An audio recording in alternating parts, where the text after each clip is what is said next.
We're going to be looking over some of my old drawings. So the first one, early elementary school, made with crayons. There's my family, and lying right there is primary. Really cute. Here's another one. Looks like this one was done with colored pencils. And she's right there, obviously. Still got her rainbow hair. And her little starry eyes, her little... I don't know why I did eyes like that. Okay, so this is early middle school. And I got really into anime at this point. She's got the half and half hair. And overall, I think she's pretty cute. This is late middle school. I stopped coloring because I thought it was a little childish. I did give her a pet duck, though. So there's that at least. But she's got her colored fringe. Well, theoretically colored. Last one is high school. I got nostalgic and I went back to her. Stopped drawing her for a while because I thought she was kind of immature, but I really like her. I think this design is a really cute one. And those are some of the old drawings we're going to be referencing. So I wanted to start by making a draw your squad. I don't really want to use someone else's assets for my own video at least. So I made my own little draw your squad to start out with. If you want to use it, feel free. Here it is. But let's get started. We'll talk a bit more in depth about some of the things I mentioned when quickly going over the drawings earlier. So right now we are starting with the one from the earliest crayon and colored pencil drawings. I like to call her Primary Prime. When she was prime... I don't know what you'd call it. Prime imaginary friend, really. I tried to give her a bit of a bob because I wasn't really sure how to translate her hair, and it just felt the most right.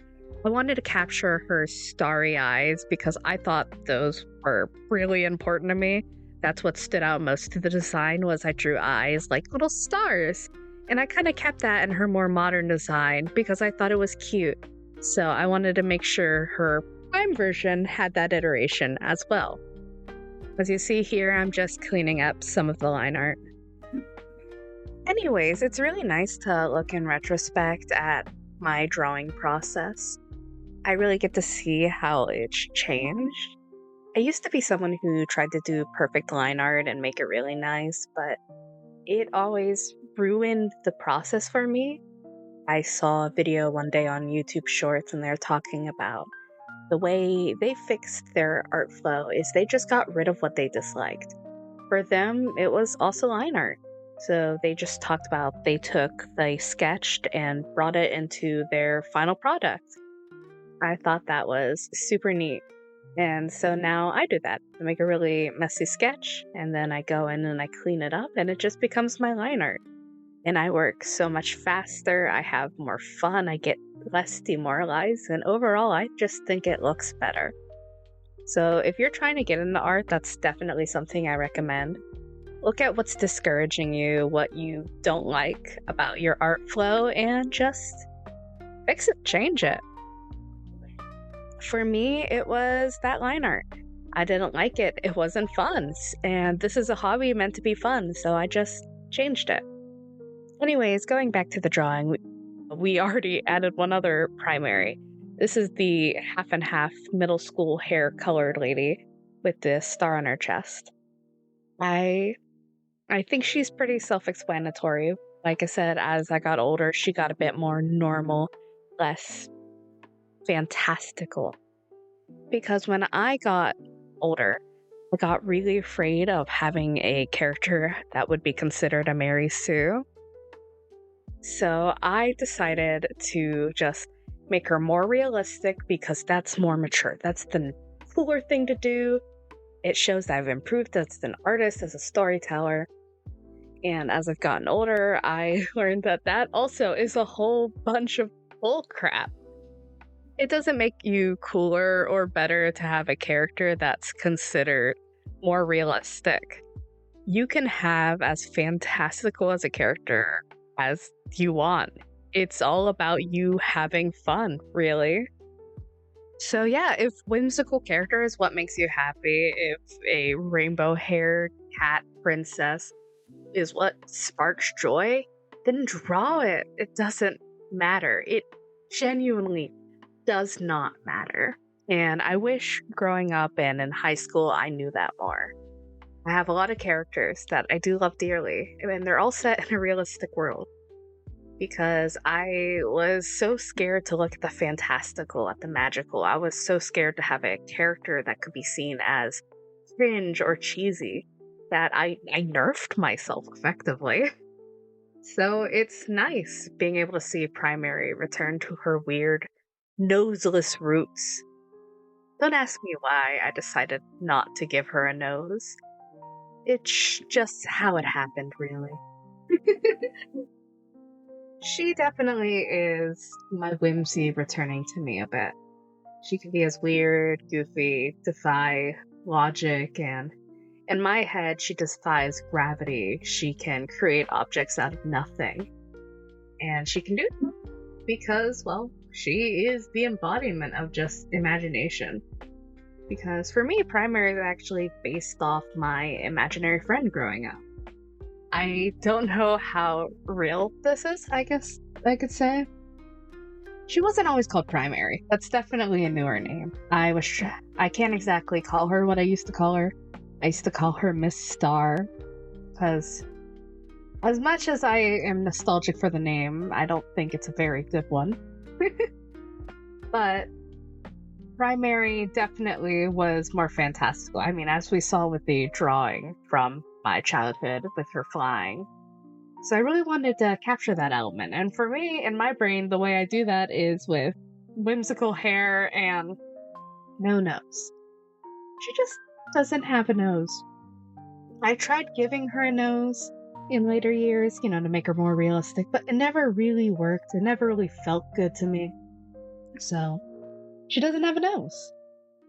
Another thing that's important when it comes to drawing for me is learning from what you love. I definitely noticed that with my art style, with my rendering style, and while I don't think this picture is a very good example of it, I take from what I love the art style and artist I admire. So, for example, right now I'm doing skin. I yoinked that from Chinese artists. I got really into Danmei. I'm still pretty into Danmei and different series of the like. And the way they colored was just beautiful, especially hair. So I studied it and I applied it to my own art style, and I definitely think I'm better off for it. But it's not the only time. Every time I've had people I've looked up to art-wise, I've taken what I enjoyed about their art style and I've applied it to my own. So in a way, my art style comes to be an amalgamation of all the people I've ever known and looked up to. It's like a collage of the people I care about and admire.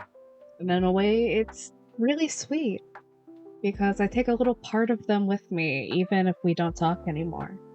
So, that's nice. I wouldn't call it copying. It's definitely not. It's still my own thing, my own art style, and I recommend you do that. If there's someone you admire, there's an art style you like, get it. Try to figure out why you like it, and see if you can apply it to yourself. I can look at my art style and see so many things. Like when I look at the thumbnail, I think of the old Hamilton animatics I used to watch. I think of streamers I watch, like Fiznom. I really like his little PNG tuber. And when I made the first draft of Primary's VTuber, I had him pulled up directly as a reference to the type of style I was going for. And I also think of shows I used to watch and how they would shade hair. So many things can inspire an art style, and I just think it's beautiful. Art isn't something that is independent from influence. It isn't something that you can be entirely an original. So I think it's important to give credit where credit's due, of course, especially if you're referencing a pose or a concept, but don't feel bad for learning from other artists and applying their techniques. because as artists, we should all really learn from each other. I think that would be pretty dope, at least. And I hope that if you are an inspiring artist, that watching this video, maybe you can take something from it or not. And just to really know, you should just have fun with it. Don't be afraid of being weird and taking your art as a joke. It doesn't have to be serious. Like I said, I wish I learned that a lot sooner. I wish that I could look back at my high school drawings and see memes instead of these, serious portraits and moments. I just wish I had more fun with it. And so primary has really taught me to do that. With all the emotes and weird things I've had to draw for this channel, I'm loosening up and realizing I have free will, I guess is what you could call it. Let me know if you like this sort of video, though, this lo-fi drawing stream. I kind of wanted to do a speed draw, but I wasn't really sure what to talk about, so this has been kind of more me aimlessly rambling while I watch myself draw, and, well, you hopefully watch me draw. But if you're also just aimlessly listening to me ramble, maybe you should just subscribe, because there'll be a lot more of that if you truly don't care about the backdrop of the video. And don't get me wrong, I do the same thing. I put people's videos on in the background while I'm doing laundry or cleaning the house.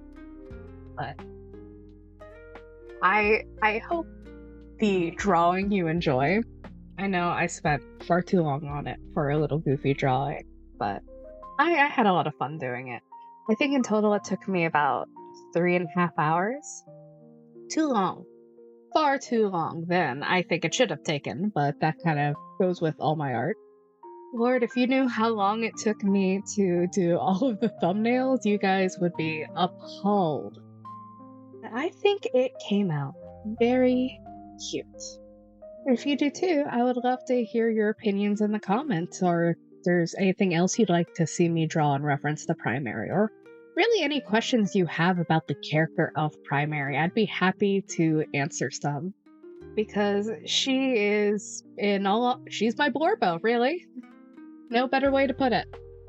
So, if you're curious or wanna know anything, like, I can tell you one thing off the bat, her favorite animal's a duck. I don't think that's any surprise. Yeah, just feel free to ask in the comments, and I'd love to enlighten you. Anyways, thank you for hanging out with me for this chill, drawing vibe. I'll see you in the next video. Bye-bye!